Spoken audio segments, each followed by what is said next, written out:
12 years of history, millions of players worldwide, and millions of dollars in prize money earned by the fiercest competitors across the globe. And now the time has come once again to find our next world champion. So, ladies and gentlemen, whether you are at home or right here in Helsinki, Finland, the birthplace of Clash of Clans, welcome to Superfest, and welcome to the Clash of Clans World Finals. Across the next 3 days of competition, we will see all 3 titles born out of Supercell HQ that each change the face of mobile esports: Clash of Clans, Clash Royale, and Brawl Stars. This is set to be the most epic showdown under one roof, so grab the popcorn, because it's going to be non-stop action throughout. My name is Barney Banks, and I am your host, and let me tell you, I am so excited to be back here on the main stage with all of you. But we have some more familiar faces to introduce you to here on the main stage. We've got 2 dynamite casters. It is, of course, Clash Bashing and Judo Sloth. Thank you. Hello. It is amazing to be here in such a wonderful arena. What a year we have for Clash of Clans. I am pumped for the matches, and what a time to join the team Clash Bashing. Oh, Judo, I'm so excited to be here casting my first live World Championships here at Superfest 2024. And guys, speaking of Superfest, you can earn rewards all weekend by going to event.supercell.com. Yes, you can indeed. What do we love? We're all gamers here, aren't we? We love rewards, but we've got to keep this flowing because we've got even more familiar faces to introduce you to, because up in the caster booth, we've got Carbon, Finn, and Itsu. Thank you so much, Banks. Welcome, everyone, to the 2024 Superfest. We will be crowning a new world champion this year. So excited. Are you ready for that big weekend, Itsu? I am so ready. So many good matches, so many good players, and in 3 days, everything is coming down to the world champion now. And I think we should take a look at the format, Carbon. Yes. How everything works this weekend. Absolutely. This format is going to be a little different than years past. It's going to be a 6-team group stage round robin with the top 4 single elimination finals, which is going to be on Sunday. And then it's going to be a 5 vs 5 clan wars where each player is going to have 1 attack each in hard mode. And of course, the last team remaining is going to be crowned the world champion. And they're going to be fighting for an incredible prize pool. That's right, it is going to be a lot of pricing on the line. Let's take a look at that.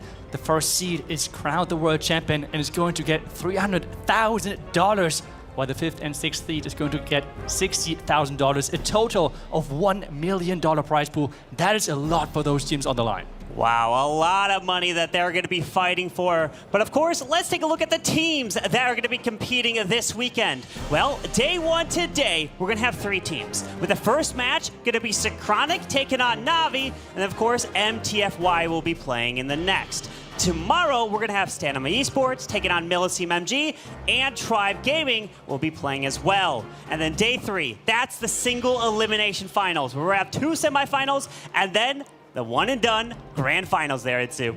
That's right, no second chances anymore on day number 3. But we are on day number 1, which means a lot of Clash action has still to be played.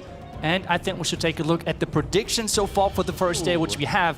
Because we have, done our, whatever we think is going to happen today. We have 3 matches total. And the first one is already a split on the caster lineup. And I feel like overall we are predicting really heavily into 2 teams, because one team on this, this group is a really unknown for us. Yeah, M.T.F.Y, an unknown. They'll be playing in match 2 and 3, so we are picking the opposite team from them. But with Synchronic coming in with the very first golden ticket, they were really strong. But Na'Vi, a fan favorite, many love to watch them. They have 1 world championship under their belt, and we have a few of their players that have been here 6 times now, which is incredible. It is just incredible. The consistency of those players of keep making it to the World Championship with qualifying every single time. But I think everyone is ready for the first match, and I think this is why we should take a look at what Banks has to say. Thank you so much, Carbon and Itsu. The scene is set, the stage awaits, and I think our audience is ready. Let me check. Audience, are you ready for your first match? We'll get there. We're warming up. Months of preparation have led to this moment, so it's time to introduce your first 2 teams to the main stage. Kicking things off with Einstein, Philip, General X, Marc, and Simon. They are Synchronic Gaming. ticket. Na'Vi getting the 4th one. I cannot wait to see what these teams have been doing, because since this is going to be in hard mode, many teams have been hiding what they have in store. That's right, but the first team on this stage, Synchronic, they're known for their base building, but as well, their offensive stats are looking incredible. At this point though, I want to give a quick reminder that those stats were collected during the qualifier phase, which was played in the normal mode.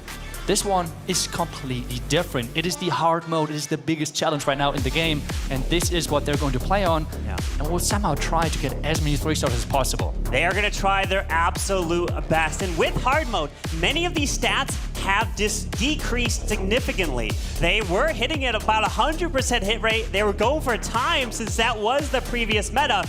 But there is one player on Na'Vi who is going to be really strong, and that is actually going to be Yata. We have Yata, Gaku, Stars, Klaus, and Kazuma. Yata is actually still perfect in the hard mode, even after the recent nerfs. And that is incredible, impressive. I mean, the stats look quite consistent, you want to say it there. And this team is no easy opponent whatsoever. The first match already an incredible showdown between two favorites, I would say, in the entire tournament. Ooh. Synchronic really forward their base building known. But it looks like there's still one, and it can be only one fan favorite out there, and that is Na'Vi. Yes. 82%. That is a statement. So many probably are wondering, why did I take Synchronic in this first match as well? Because I sat down with each one of the teams, and Synchronic, when I spoke to them, did they have anything special lined up for Na'Vi? And yes, they did. They're trying to target 2 players individually, which are going to be Klaus and Kazuma, trying to target with some fireballs. So let's see if that's going to come into this match here. Overall, it's a really big unknown. What is going to be the meta overall? I feel like we have already said Warden charges seem to be incredibly strong with the fireball together, and this might be something where the base builders are then like starting. How can we defend that? How can we bait it maybe? How can we get in the head of our opponents? And another big factor is going to be how the stage is set up. As a player, you're surrounded by the crowd, which is completely different to, well, playing from home. And I think we are ready with the first attack. So make some noise for the first attacker.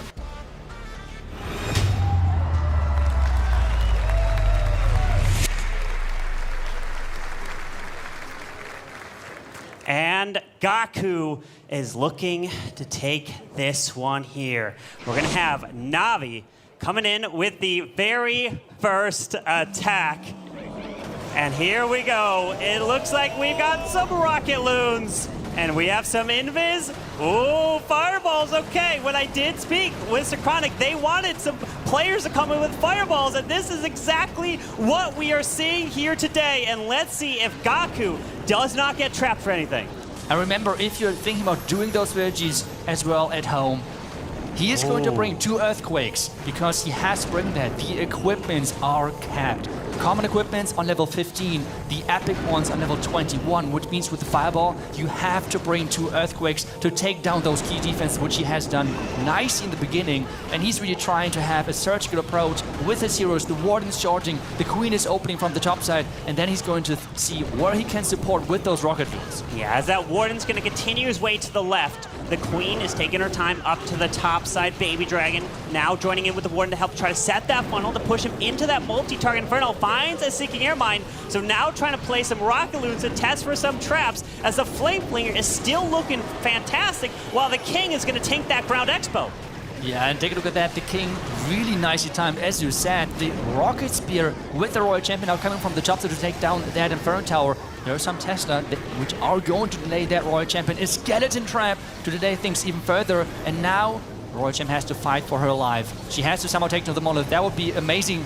But the Phoenix is going to allow exactly that. Yeah, I love the Phoenix onto the Royal Champion, be able to come back to life, get that value, as the King pops the Earthquake Boots and barely opens the wall there. So the Queen, if she can keep her ability intact, but the Ricochet Cannon is going to hit this Queen and force an early ability. Oh, he has to really work now that the tunnel is going to go down, because that is a long way for the Rocket Loons. Everything is coming down to the Queen, but it looks like that the tunnel should go down, no problem whatsoever. And the Flame Flinger Carbon is still alive.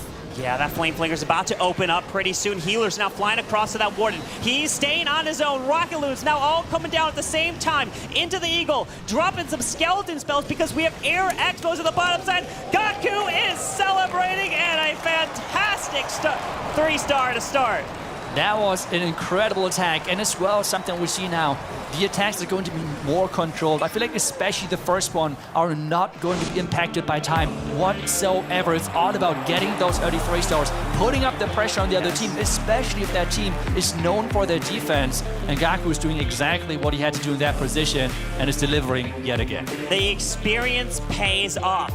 Gaku and Klaus are actually the only 2 players who have been to the World Championship 6 years in a row. And something also many fans may not realize is that Klaus, he wasn't actually part of the original team that qualified for that golden ticket back in 2019. He came in for the World Championship, replaced Earth. So many of the fans remember it was such a long time, but they have so much experience, and it showed right here, starting it off with that 3-star. Yeah, really, really nicely done. And reacting with the spells perfectly in that core. But the Queen did struggle a little bit, but it did not stop him as well. The traps at the top side with those Tesla did nice work of that. And I feel like this is the strategy we're going to see a lot from different teams. Maybe a bit of different versions out of this strategy. But just the Warden shot right now looks so strong, because if you have the right equipment, it deals around the same damage as a Queen charge, but it's ignoring walls. I mean, it cannot get any better than that. You don't need any wall breaks for that. And I mean, then you have the Queen with the King, and you have the Earthquake boots. Like, walls is then not a big factor either. Yeah. So this attack looks really strong. The question now is if we're going to see the same approach from Simon or something completely different. Simon is looking to kick this one off here for Synchronic, and they were in a boot camp, and they practiced the attack order of how are they going to tackle it, and they said, Simon, you're going to be leading it off for us, keeping it consistent. So he is ready, he's nervous, but let's see what he can do.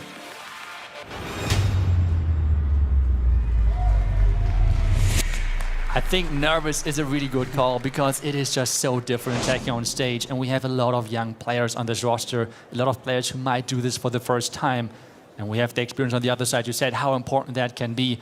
We're seeing a different approach. We see the Electro Titans combined with the Super Barbarians, some healers as well, but we see what is really interesting, the Angry Jelly on that Archer Queen. What do you make of that? Yeah, an Angry Jelly on that Queen means that she will go target defense to defense first, with that Golem out in front to help try to protect her so she can charge her way deep into this base. But it looks like she may get pulled to the Wizard Tower at first, as a wall break is going to continue its way as the Grand Warden is down with the King, and a few Ice Golems have been lured out of the defense of Clan Castle.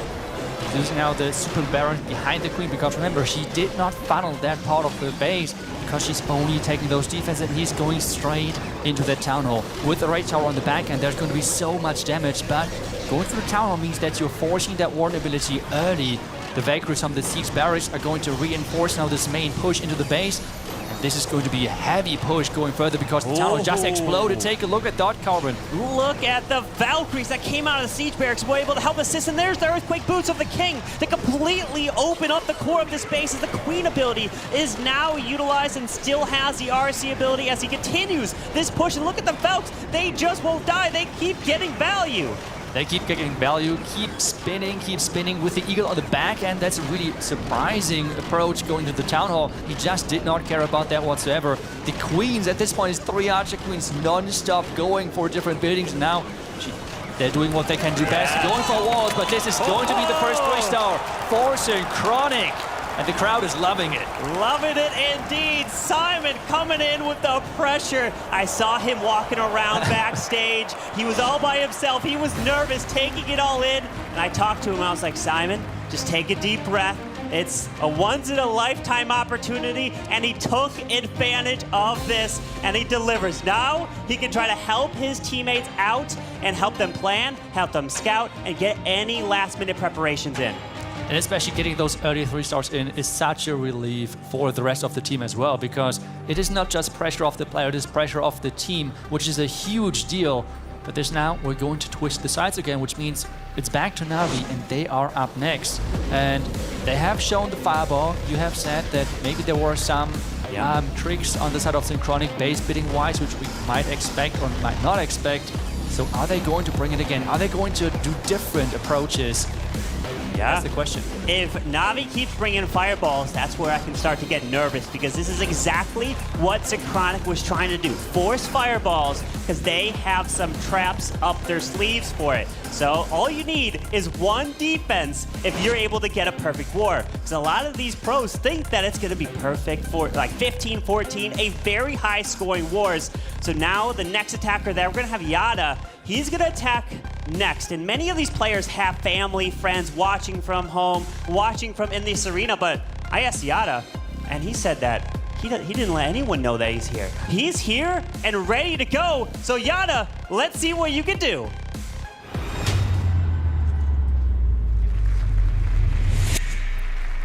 And he is one of the players who is still perfect on the hard mode 2. Let's call it that, hard mode 2, because it was adjusted.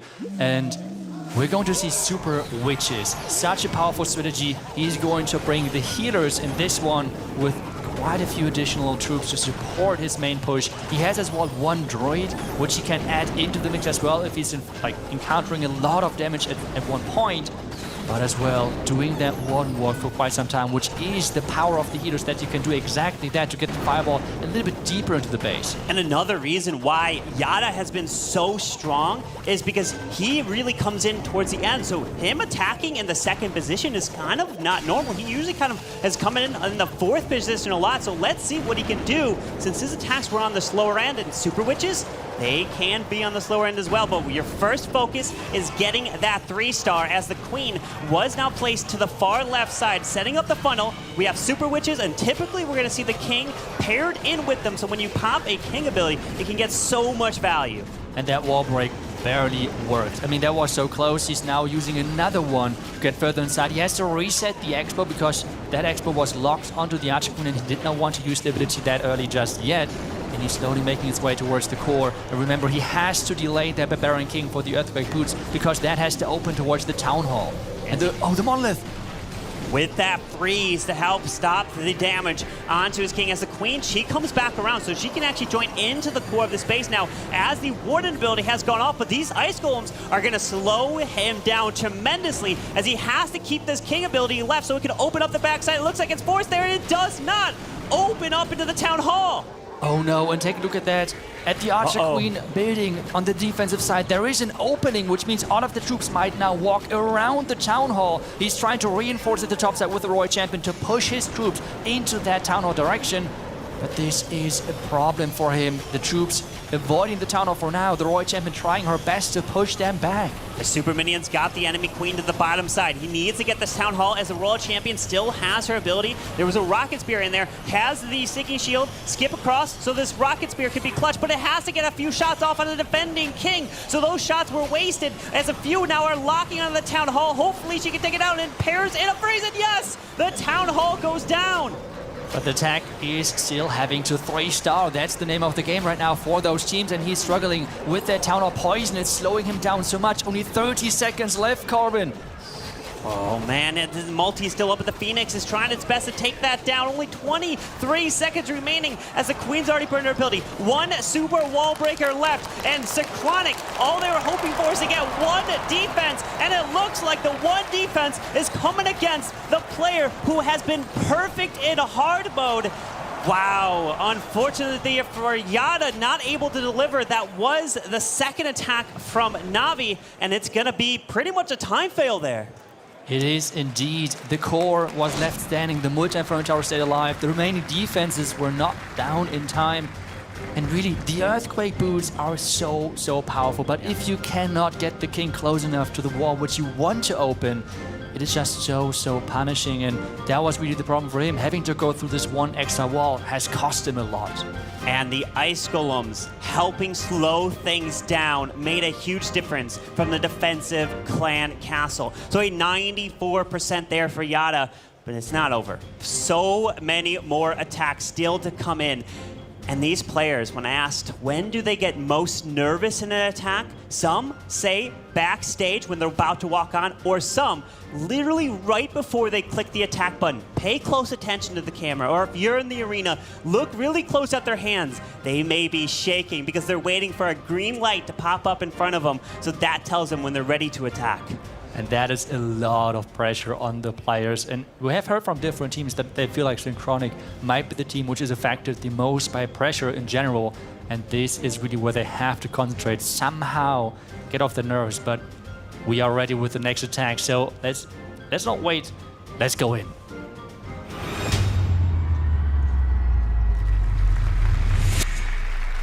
And Synchronic is looking to bring a second triple here.